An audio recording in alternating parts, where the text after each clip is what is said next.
இன்றைக்கி ஒரு ரொம்ப வேதனைக்குரிய ஒரு சம்பவம். இந்த ராட்வில்லர் அப்படின்னு சொல்லக்கூடிய ஒரு ஃபிராஷியஸ் இன நாயின்னு சொல்லுவாங்க. அந்த நாய் வந்து சுனேக்ஷா என்ற 5 வயசு சிறுமியை தன்னோட எதிர்க்க இல்லை பார்க்கில் அவங்க வந்து சோனியா என்ற நபர் வந்து அந்த பார்க் மெயின்டெனன்ஸ் இன்சார்ஜாக இருக்காங்க. கூட இருக்கக்கூடிய சிறுமியை அப்படியே கொதறி, குறிப்பாக தலையில் இருக்கிற அந்த மண்டையோடு முழுமையாக வெளியில், அதுக்கு மேலே இருக்கிற ஸ்கின் முழுமையாக வெளியில் வந்து 10லேருந்து 11 இன்ச்சு பாதிக்கப்பட்டு ரொம்பவே வேதனைக்குரிய. அது மட்டும் இல்லாமல் உடல்நிலை முழுவதும் கடித்திருக்கு. ஆனால் முதல் கட்ட ட்ரீட்மெண்ட் ராயப்பேட்டாக்கு வேறு அரசு மருத்துவமனைக்கு முடிந்த பிறகு தனியார் மருத்துவமனையில் அதற்கு தொடர் சிகிச்சை நடைபெற்று வந்திருக்கிறது. குறிப்பாக இந்த அப்போலோ சில்ட்ரன்ஸ் ஹாஸ்பிட்டலில் அனைத்து வகையான இதில் ஸ்டெபிலைஸ் பண்ணிட்டாங்க. நான் அந்த சிறுமியை பார்க்கக்கூடிய வாய்ப்பும் கிடைத்தது. அம்மாவையும் அவங்களோட ரிலேஷன்ஸும் பேசினேன். இப்போ நல்லா ஸ்டெபிலைஸ் பண்ணி மருத்துவ நிபுணர்கள் அதுக்கு ட்ரீட்மெண்ட் வழங்குகிறாங்க. 2 நாள் பொறுத்த பிறகு அதற்கு தேவையான ஒரு ஸ்டேஜில் ஒரு அறுவை சிகிச்சை தேவைப்படும். அதை அந்த ஸ்கின்னை திருப்பி போடுறதுக்கு அது ஸ்டெபிலைஸ் ஆன பிறகு தான் அதற்கான முடிவு எடுப்பாங்க. டே 3 ப்ராபப்ளி நடக்கும். தற்பொழுது மைல்டு காய்ச்சலும் அந்த சிறுமிக்கு உள்ளது. இல்லை, இந்த பர்டிகுலர் கேஸில் அந்த ஓனர்ஸ் மேலேயே எஃப்ஐஆர் போட்டிருக்கோம். பட் இது பலர் வந்து இதை தொடர்ந்து நமக்கு வந்து பல முறை நான் சொல்லியிருக்கேங்க. தமிழ்நாடு நகர்ப்புற விலங்குகள் மற்றும் பறவைகள் சட்டத்தில் சென்னை ஒரு நோட்டிஃபைடு நகர்ப்புறம்.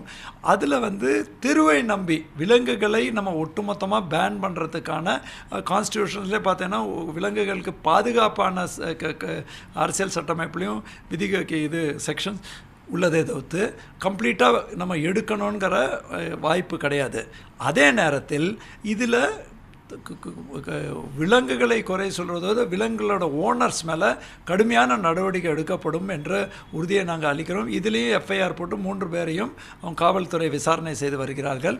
இன்னொரு புறம் முறையான லைசன்ஸ் பெறாமல் உள்ள ஓனர்ஸ், அந்த மாதிரி அனைத்து ஓனர்ஸ்க்கும் இது ஒரு எச்சரிக்கை மணியாக அவங்க கருத வேண்டும். லைசன்ஸ் வாங்கணும். அது மட்டும் இல்லாமல் வெளியில் கொண்டு வரும் சில விதிமுறைகளை பின்பற்றணும். லீஷில் தான் வைக்கணும்.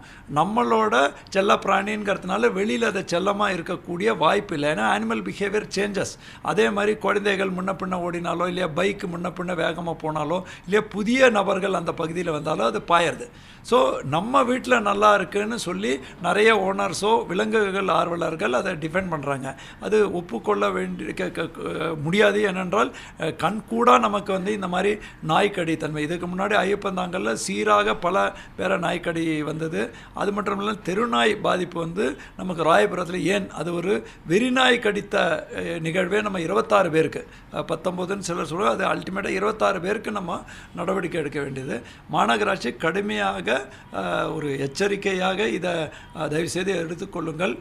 பர்டிகுலர்லி இந்த வெறித்தன்மை உள்ள நாய்கள், வெறி நாயின்னு நான் சொல்ல, ரேபிட் நாயின்னு நான் சொல்ல, வெறித்தன்மை உள்ள நாய்கள் வந்து ஏற்கனவே டெல்லி ஹைகோர்ட்டின் அடிப்படையில் நம்ம ஒன்றிய அரசு வந்து ஒரு நல்ல முயற்சி எடுத்து அதை ஒரு சர்க்குலர் பேன் பண்ணி 23 வகையான நாய் இனங்களை பேன் பண்ணிது. ஆனால் அது முறையான கன்சல்டேஷன் என்ற வாதங்களோட 2-3 உயர் நீதிமன்றத்தில் அதை அதற்கு இடைக்கால தடை விதித்தாங்க. அது மட்டும் இல்லாமல் பல பிராணியில் ஆர்வலர் கூட இந்த மாதிரி வெறித்தன்மை உள்ள நாய்களோட ப்ரீடிங்கு முறையாக பண்ணுறதில்லை, இல்லீகல் ப்ரீடிங் நடக்கிறது, இதெல்லாம் சொல்லுவாங்க. பல்வேறு கோணங்களில் இவர்கள் மேலே கடுமையான நடவடிக்கை எடுக்கப்படும் என்ற எச்சரிக்கையை உங்கள் வாயிலாக சொல்ல கடமைப்பட்டுள்ளேன்.